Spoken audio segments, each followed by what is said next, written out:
개최하겠습니다. 11월 28일입니다.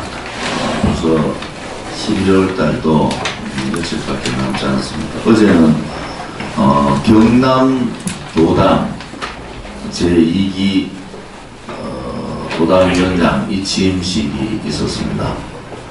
또 이어서 오후에는 부산광역시당 시당위원장 이 취임식도 가졌습니다.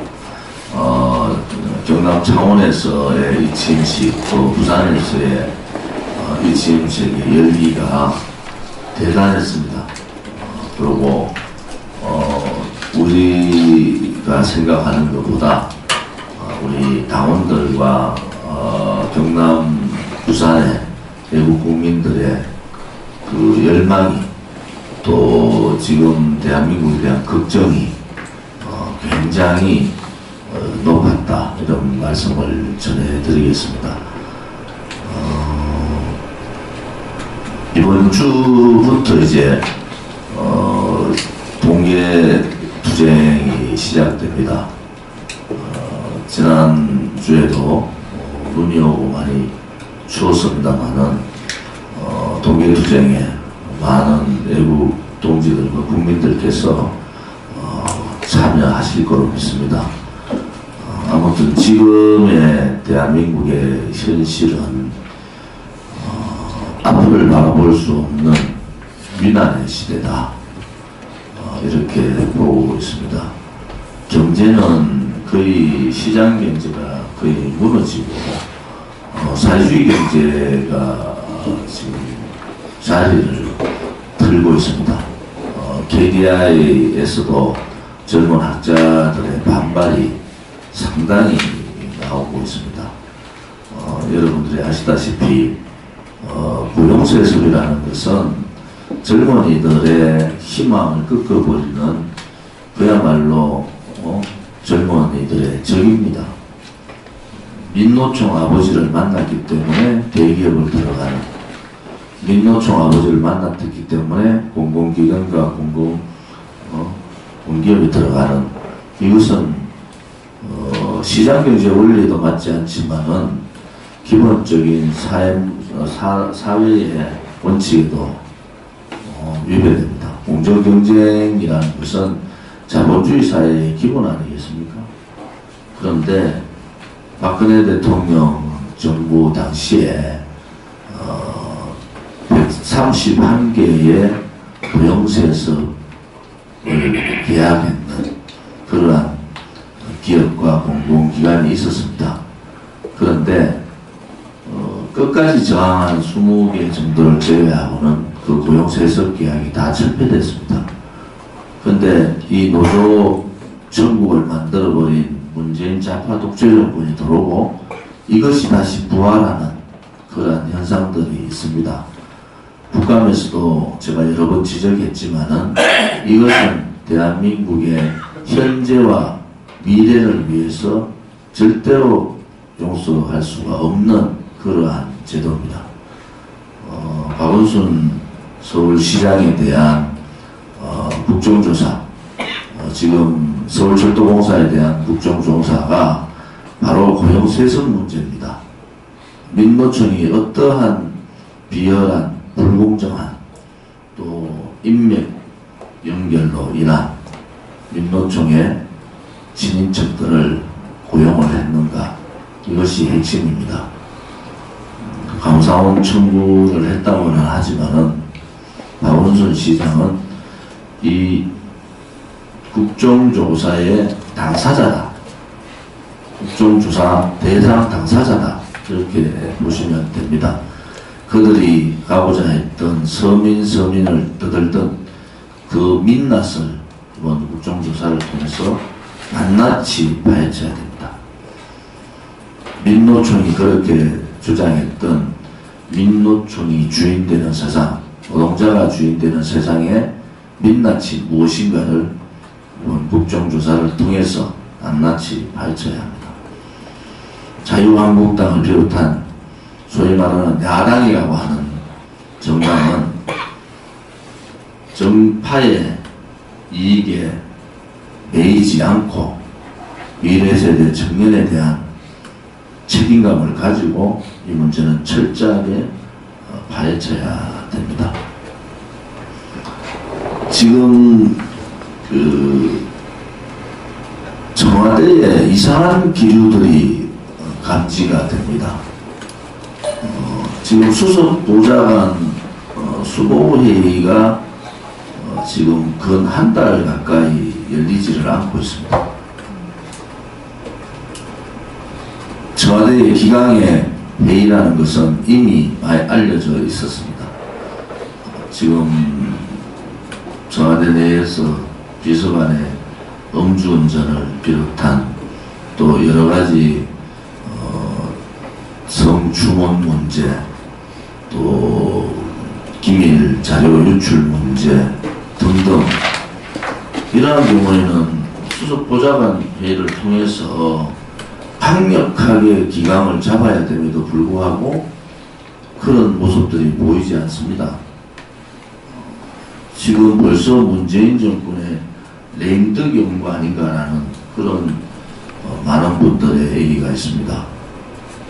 결국 촛불 세력은 무능하고 가짜였습니다. 청와대가 무너진 뿐만이 아니라 정부 각 부처에서 정말로 상상할 수 없을 그러한 부패들이 드러나고 있습니다. 지금 태양광 관련해는 전 국회의원을 했던 전 공사입니까? 예. 거기에 대표가 지금 태양광 회사의 대표를 하고 아들이 사내이사를 맡고 있고 비서관이 태양광 회사의 대표를 맡고 있다. 도대체 좌파들은 도대체 뭡니까? 그냥 하면 되는 거예요. 좌파들은 그냥 국민들 무시하고 막 하면 되는 겁니까? 법무부인 부산이라는 데가 있습니다. 제2저축은행 몇십억의 제2저축은행 사건에 관계됐던 법무부인 부산이 있었잖아요. 그 몇십억의 돈 나누지 않다가 정권 잡자마자 돈 다 나눴어요. 물론 그거는 그렇다 칩시다. 그런데 법무부인 부산에 문재인 씨의 사무장 했던 사람이 공공기관을 들어가요. 도대체 그렇게 하면 되는 겁니까? 박근혜 대통령 정부 때 낙하산 인사 한두 명을 가지고 그렇게 야당에서 지금의 더불어민주당 집권당에서 얼마나 많은 공격을 했습니까? 지금 공공기관 공기업의 낙하산 인사가 거의 70% 가까이나 캠코더 인사랍니다. 전 캠코더, 전라도, 캠프, 호더, 더불어민주당. 이제는 그것도 모자라서 자기 법무부의 사무장을 공공기관의 임원으로 넣는 이러한 문제가 벌어지고 있다는 것은 대한민국이 국민을 무시해도 너무 무시하고 있다.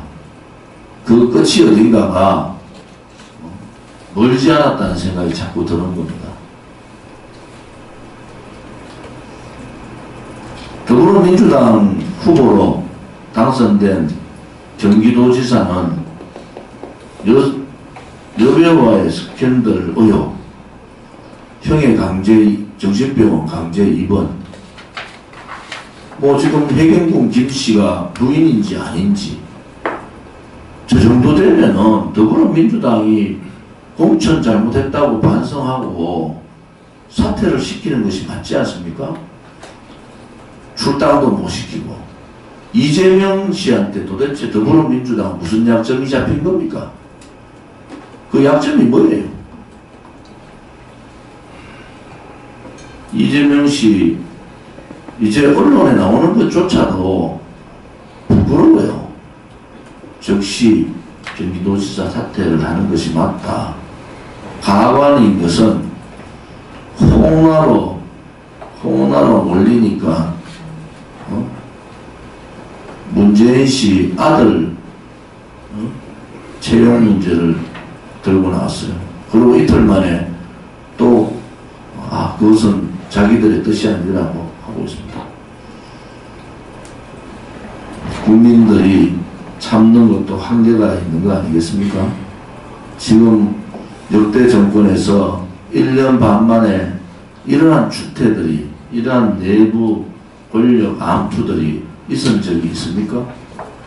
그런데 한가하게 외국이나 그렇게 다녀야 될 상황이니까 국내가 지금 다 무너졌는데, 대한민국당은 무능한 문재인 좌파 독재 정권이 오래가지 않을 거라는 확신을 가집니다. 또 국민들의 분노가 태극기의 함성으로 모아지리라 확신을 합니다. 자유한국당 같이 투쟁하지 못하고 자기의 악가람도 하지 못하고 책임정치, 희생정치, 또 개혁, 혁신을 하지 못하는 야당은 야당이 아닙니다. 집권 여당은 나라를 망하게 하는 수준으로 가고, 그것을 막아야 될 자유한국당이 보수를 자칭하는 야당은 집안싸움에 정신이 없고, 누가 해야 되겠습니까? 이제는 국민들께서 회초리를 드셔야 됩니다. 이제는 국민들께서 가르치셔야 됩니다. 지금은 국민들의 힘이 그들의 오만과 그들의 거짓과 그들의 국민 무시를 막을 수가 있습니다. 대한애국당은 항상 국민들의 뜻대로 국민들을 모시고 대한민국이 제대로 가는 그날까지 투쟁을 멈추지 않겠습니다. 10월 10일 워싱턴 타임즈의 빌 게러츠 기자가 미국의 군사 전문가의 말을 인용해서 지난 탄핵은 북한이 주도했다, 이렇게 기사를 썼습니다. 그들이 지금의 집권당이 야당 시절에 사이버 테러 방지법을 철저하게 반대하고 막았던 이유들이 이제 드러납니다. 그러면 탄핵은 도대체 뭡니까?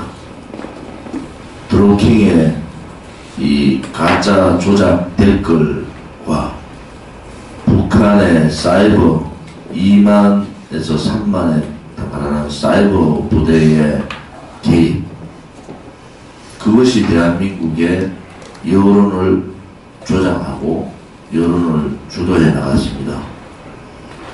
이 진실을 미국에서 10월 10일 날 워싱턴 타임스가 발표를 했습니다.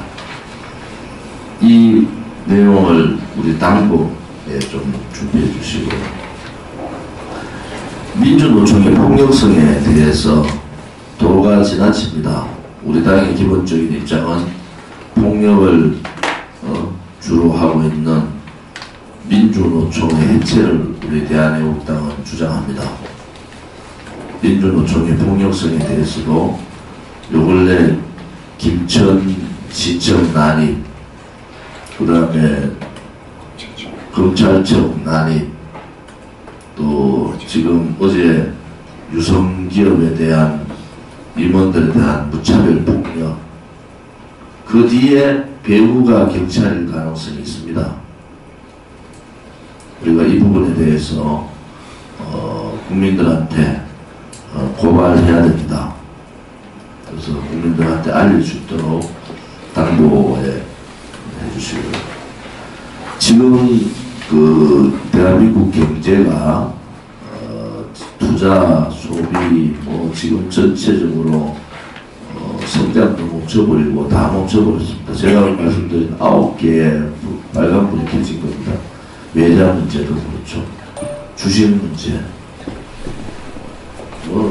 곳곳마다 일자리는 여러분들 말씀 많이 드렸지만은 지금 이런 상황들이 전개될 때 민주노총의 불법성, 또 비도덕성, 폐륜적 행위들을 문재인 정권이 만들어버렸잖아요. 결국 자기들의 발목을 자기가 잡아버리는 형태가 되어버렸습니다. 좌파 정권이 들어오면은 좌파들한테 빚가지로 빚을 갚을 것이 아니라 그들을 설득해서 좀 더 나은 노동개혁을 통해서 가야 되는데, 지금은 우리의 법에 있는 긴급 재정 발동권을 내려야 된다. 특히 민노총에 대해서 긴급 재정 발동권을 내려서 민노총의 이 불법적 이 행위들을 막고 제대로 경제를 잡아가는 상황이 되지 않으면은 이 지금 문재인 좌파 정권의 좌파 정책, 노조 천국 정책에 의해서 대한민국은 끝이 납니다. 대한애국당이 가는 길은 민주노총 해체, 그 다음에 정교조의 법인노조 유지, 또한 국가의 경제를 위해서 긴급재정 발동권을 통해서 노조들의 자제와 노조들의 협력을 구해야 됩니다. 그것이 정부가 해야 될 일인데, 이 정부는 자기들을 등에 업고 거짓 촛불로 정권을 잡게 해진 민노총, 정교조, 지금 이석기 통진당, 이석기 무슨 상 받았다 그래요? 참 기가 막히고 지금 이 세력들한테 꼼짝을 못하고 있습니다. 오죽했으면 조국이라는 사람이 그 오만한 조국이 뭐라겠습니까? 민노총 참여했는데 민변의 나라가 아니다. 그들이 우리가 알지 못하는 얼마나 많은 요구를 하고 얼마나 많은 그들의 이익을 추구했으면은 좌파 중에 좌파인 조국 민정수석이 그런 말을 했겠습니까? 지금 언론 방송에 나오는 것은 빙산의 일각이다. 그렇게 볼 수가 있습니다. 이 빙산의 일각, 또 민노총을 중심으로 한 고용세습 채용비리 문제는, 이거는 조금 전에 김덕기 위원님 말씀대로 이거는 정권 퇴진을, 바로 정권 퇴진과 연관된 겁니다. 철저한 국정조사를 해야 된다. 채용비리, 당에서 채용비리 고발센터를 구성을 해서 채용비리 각 사회 전 분야에 지금 전라도, 캠프, 코드, 더불어민주당의 채용비리를 전방위적으로 정보를 수집해 주기 바랍니다. 지금 대한민국의 젊은이들이 이제는 이 좌파 정권의 실체를 알고 깨치기 시작했습니다. 20대는 채용에, 일자리에 분노하고, 30대는 주식과 삶의 교육, 여기에 분노하고, 40대는 그야말로 대한민국의 이 지탱하고 있는 기본의 뿌리가 흔들리면서 40대 퇴출이 이루어지고 있습니다. 지금 아르바이트 자리도 구하기 힘든 이 대한민국이 60세 이상의 단기 알바 직업만 25만 명 늘었습니다. 30, 40대 일자리, 정식적인 30, 40대 일자리 24만 개 줄었습니다. 이게 무엇을 의미합니까? 전체 일자리는 조금 줄은 것이 나오지만은 실질적인 안의 내용은 단기 알바 60세 이상의 일자리는 잔뜩 늘리고 중추적인 역할을 해야 되는 30, 40대의 일자리가 몇십만 개씩 지금 줄고 있다는 거예요. 경제의 근간이 다 무너져 버렸습니다. 그래서 우리 당에서는 채용비리 고발센터와 아울러 서울철도공사 이 국정조사가 강원랜드 채용비리 국정조사와 더불어 전 분야에 대한 채용비리 국정조사로 확대돼야 된다. 제가 강원랜드 젊은 분들의 실직 때문에 강원랜드를 갔다 왔지 않습니까? 강원도에 직접. 거기에서 나오는 얘기들은 또 다른 얘기입니다. 강원랜드 초창기에 채용비리가 너무 많았다는 거예요. 강원랜드가 새로 질 때. 좌파 정권 때. 그런 여러 가지 일들이 많았는데도 불구하고 그래서 그때부터 다 조사를 해야 된다. 강원랜드는. 그래서 이번에야말로 다시는 이 공정 경쟁을 가로막는 고용세습 채용비리 부분만큼은 철저하게 조사를 해야 된다. 이렇게 말씀드리겠습니다. 에너지대책특별위원회 부분도 우리 대변인이 탈원전 부분에 대해서 당의 입장을 발표를 했습니다. 좀 더 체계적으로 이 탈원전의 불합리성 지금 국민들을 속이는 겁니다. 여러분 조사 언론 기사 나온 거 보세요. 지금 제가 단체 한수원인가 뭐 잘 그거 하신다는 분명하게 이 전기요금이 1.5배가 오릅니다. 우리 국민들을 그걸 속이고 있는 거예요. 지금 적자라서 눈덩이 같이 불어나고 있습니다. 한수원의 적자가. 그러니까 소위 좌파 중심이 돼가지고 태양광을 전국에 태양광을 하고 있는데 지금 웃지 못할 상황이 벌어진 거예요. 태양광의 효율성은 거의 없습니다.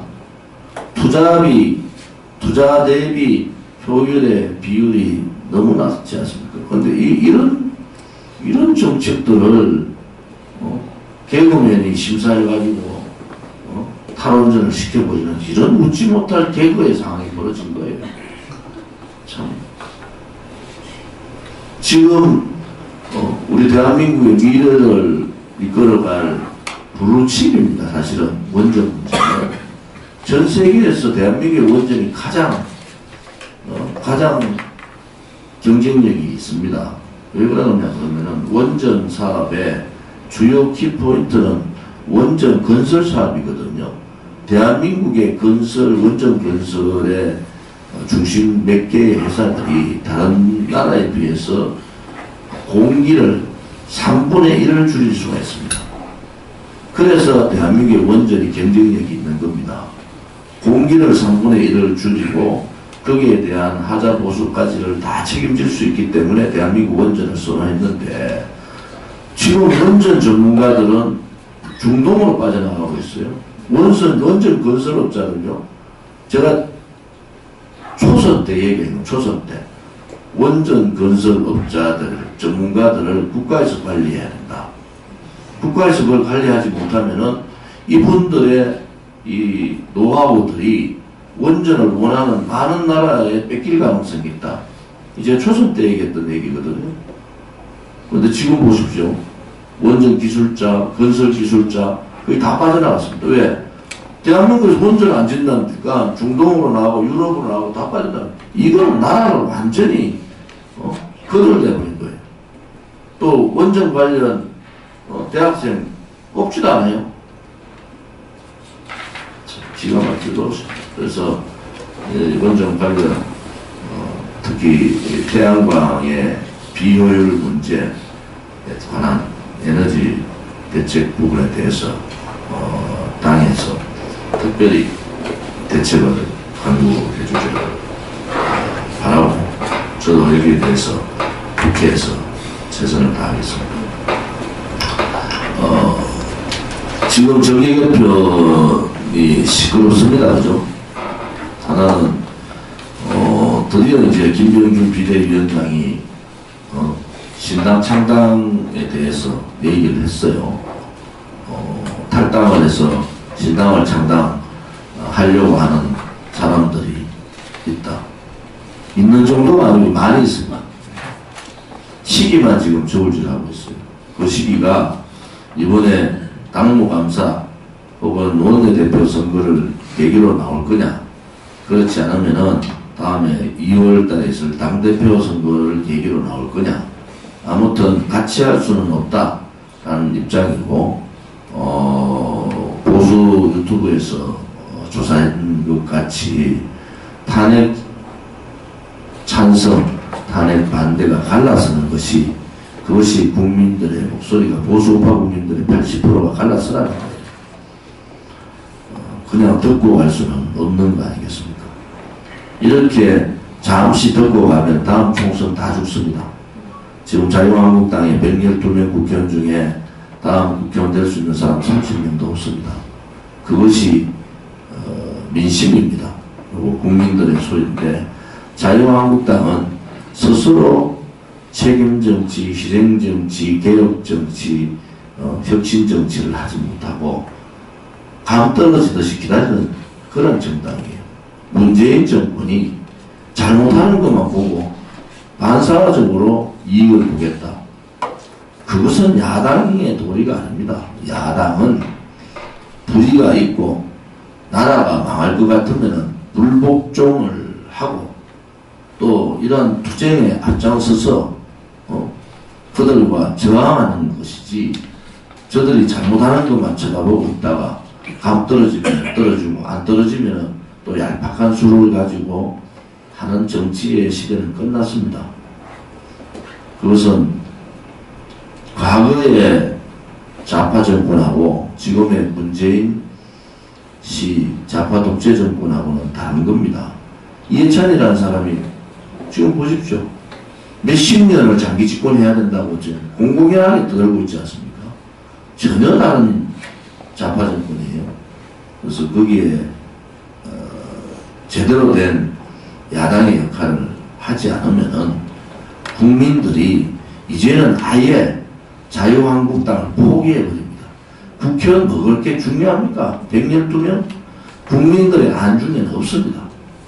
아직도 112명이 장난치고 누가 다음에 원내대표를 할 것인가, 누가 우리 개파에서 김무성 개가 김무성하고 좀 더 가까운 사람이 원내대표 할 거냐, 조금 더 왼쪽 팔에 있는 사람이 할 거냐, 이 장난을 지금 하고 있는 거예요.